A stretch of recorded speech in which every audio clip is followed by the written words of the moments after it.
የተደበቀው ፋይል ተገለጠ።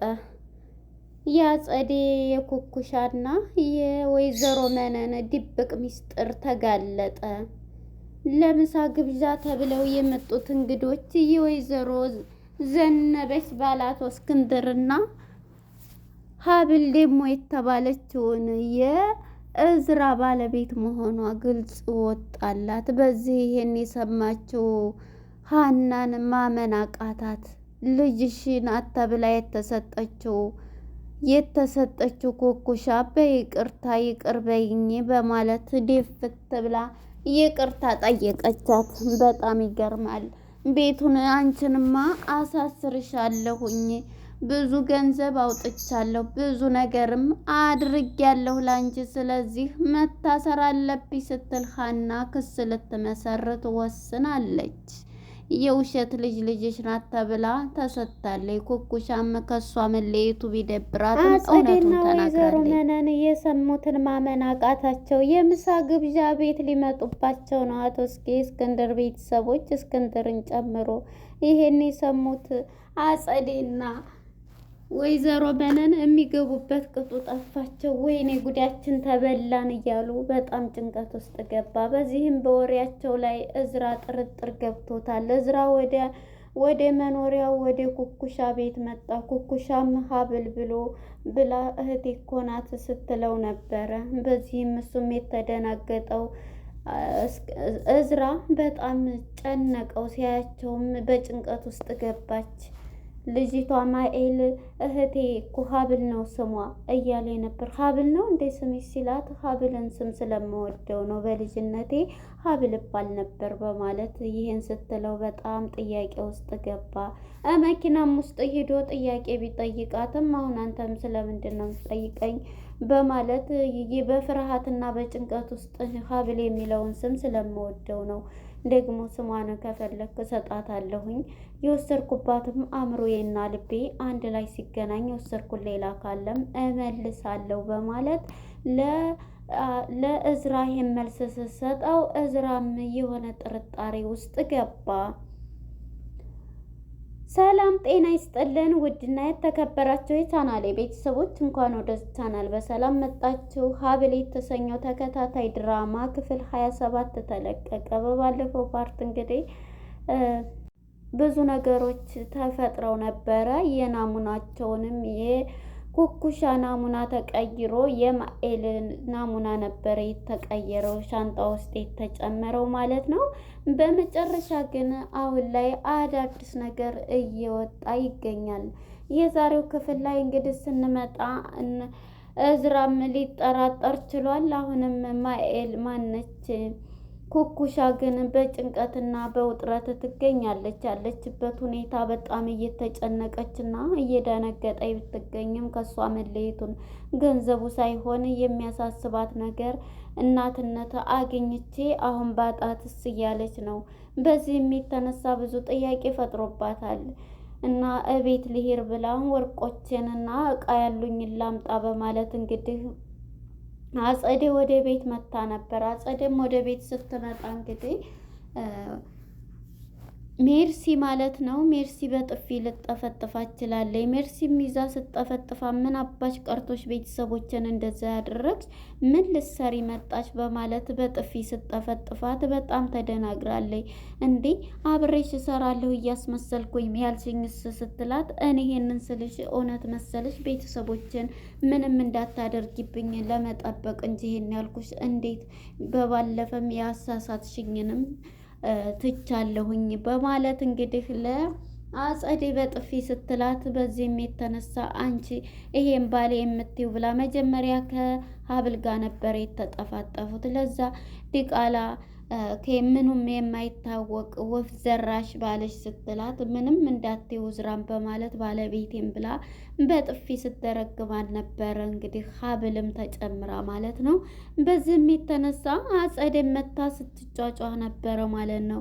እንግዲህ ወደ ታች የሀብል እናት ወይም የሜርሲ እናት የሆነችው ሀና ወደ ቤት መታ ነበር ልጠይቃት እሷን ልትጠይቅ በመጣችም ጊዜ እንግዲህ ሀብል ከታች ነበረና ሰው እየመጣ ነው ድምጻችሁን አጥፋ እንዶ ትንሽ ጥያለች ለመውጣት ተጨነቀኝ። ምክንያቱም እዛ ቤት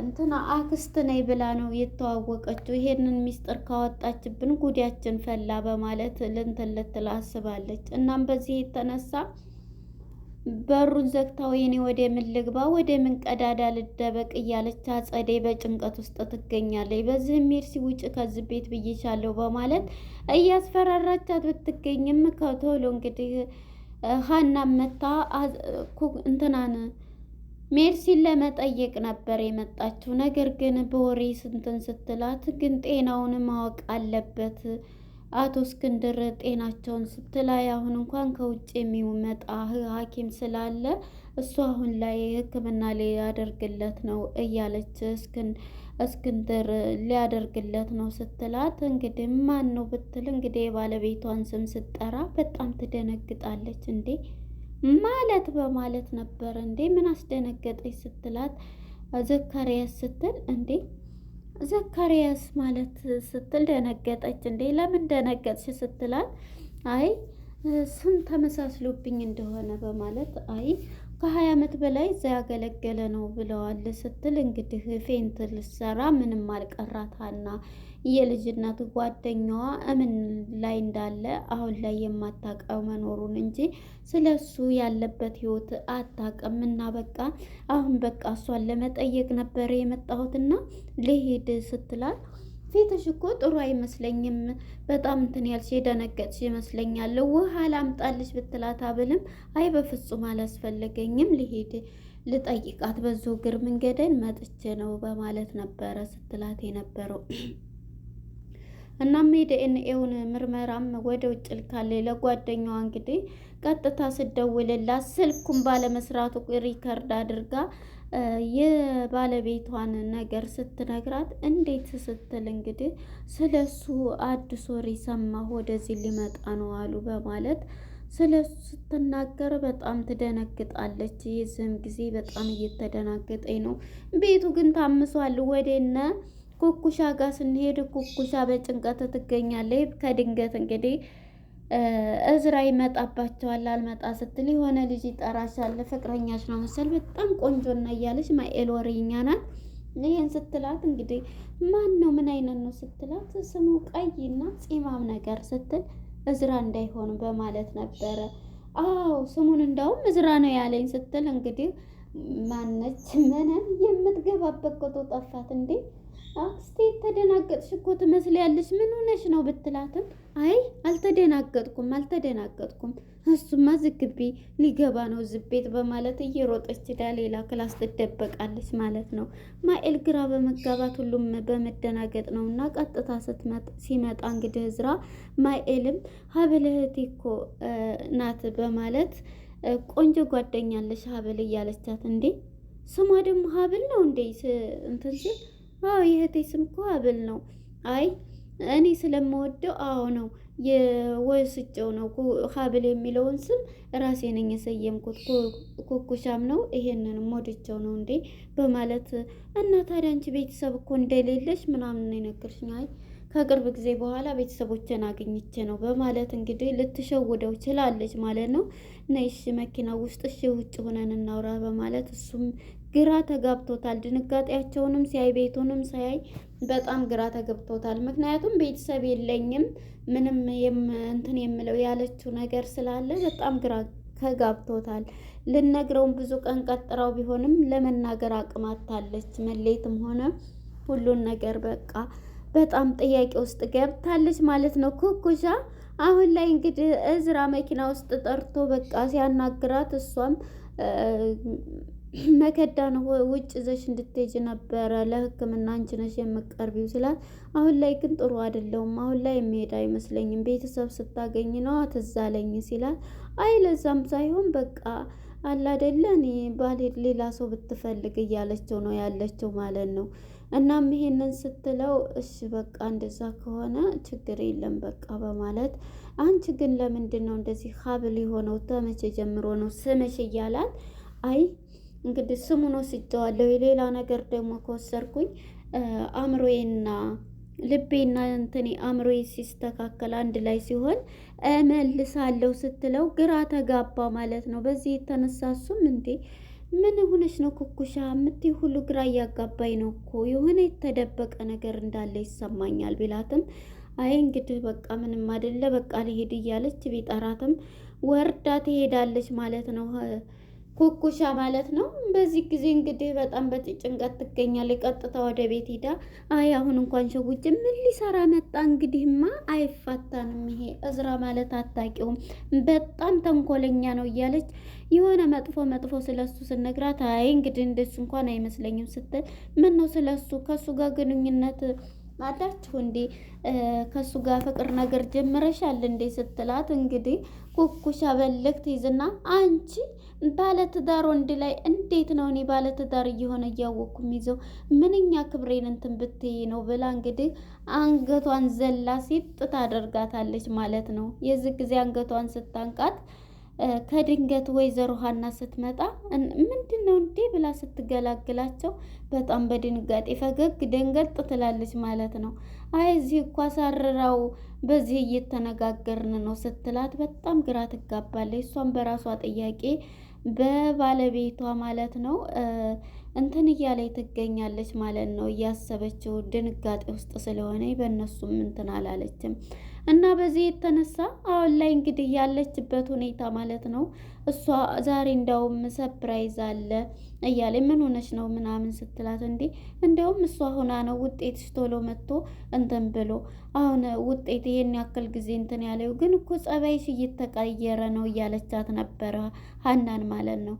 እኔማ ምን እቀየራለሁ እሷ ናት እንጂ ምክንያቱም የወለድሻትን ልጅ አላምን ብለሽ የዲኤንኤ ምርመራ ይሄ እኮ በማንኛውም የሚደረግ ነው ምንም እንትን የሚል የለውም በማለት ነበረ። እንግዲህ ደግሞ እንድትጠራጠር ያረግሽኝ አንቺ ነሽ በማለት ይሄንን ያለቻት ነበር። አዎ በዚህም ተቀይማለች ኩኩሻ ወይም ሀብል ብላ ስትላት እንግዲህ እሷም ይሄንን በምትላት ሰዓት በጣም ትደናገጣለች ማለት ነው። እናም እንግዲህ ይሄንን እዝራ ለሀብል ይነግራታል። ሀብልም በጣም ትደነግጥና ይሄን እንደዚህ አለችኝ ሀብል ሆኗል ስሜ ብላ እንደዚህ ነገረች ብሎ ሚስጥሩን በሚነግራት ሰዓት እሷም እንግዲህ ተሰብስበው መጀመሪያ ባንድ ነበሩ መጀመሪያ ላይ ማለት ነው።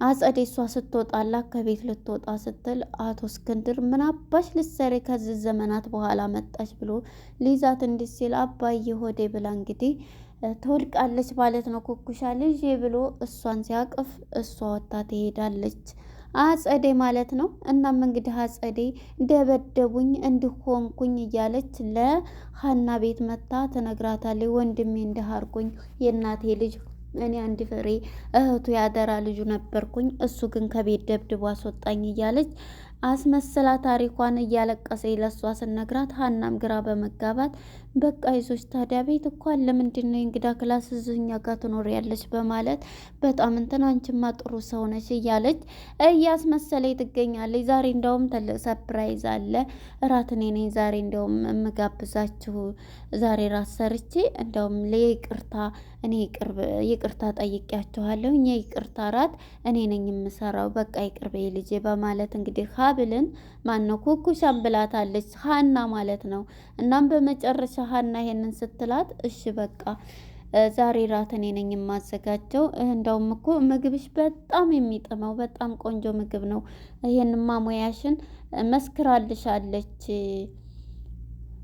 ዘነቡ በማለት እንግዲህ አጸደይ ትነግራታለች ማለት ነው። አጸደም የውሸት ማስመሰሏን እያለቀሰች ስትናገር ነበርና በዚህ የተነሳ እንግዲህ አጸደይም ብላት መጨረሻ ላይ ምንድነው ያደረገችው ክላስ ሰጥታታለች መኝታ ክላስ እዛ ሄዳ ነበረ እንግዲህ በአንድ ሄደው እስኪ ዝም በይ ዛሬ እኮ ራት ግብዣው ማን ቢመጡ ጥሩ ነው እነዝራ ናቸው እዚህ የሚመጡት ስትላት ይሄማ ይሄማ ፍጹም አይሆንም ብላ እንግዲህ ትደናገጣለች ማለት ነው። አጸዴ አሁን በጭንቀት ውስጥ ይገኛሉ። ራቱም ተዘጋጅቶ እነሱም ክላስ ናቸው።